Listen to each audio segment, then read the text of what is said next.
महाभारत के महान योद्धाओं में से एक अश्वत्थामा एक ऐसा नाम है जो वीरता, आक्रोश और अमरता का प्रतीक है।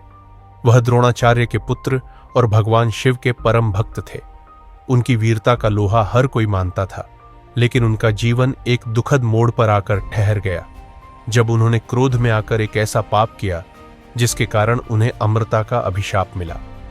महाभारत के युद्ध के अंतिम दिन अश्वत्थामा को जब यह ज्ञात हुआ कि उनके पिता द्रोणाचार्य की मृत्यु छल से कराई गई है, तो वह आक्रोश से भर उठे।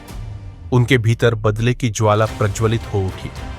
उसी रात अश्वत्थामा ने पांडवों के शिविर में घुसकर द्रौपदी के 5 पुत्रों का वध कर दिया, यह सोचकर कि उन्होंने पांडवों को मार गिराया है।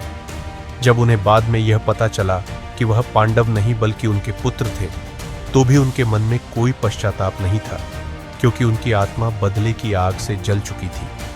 जब पांडवों को इस घटना का पता चला तो वे अश्वत्थामा के पास पहुंचे।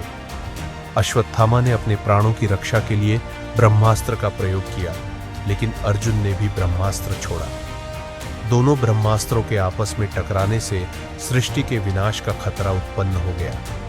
तभी भगवान श्री कृष्ण ने हस्तक्षेप किया और अश्वत्थामा को ब्रह्मास्त्र वापस लेने का आदेश दिया, लेकिन अश्वत्थामा इसे वापस लेने में असमर्थ था।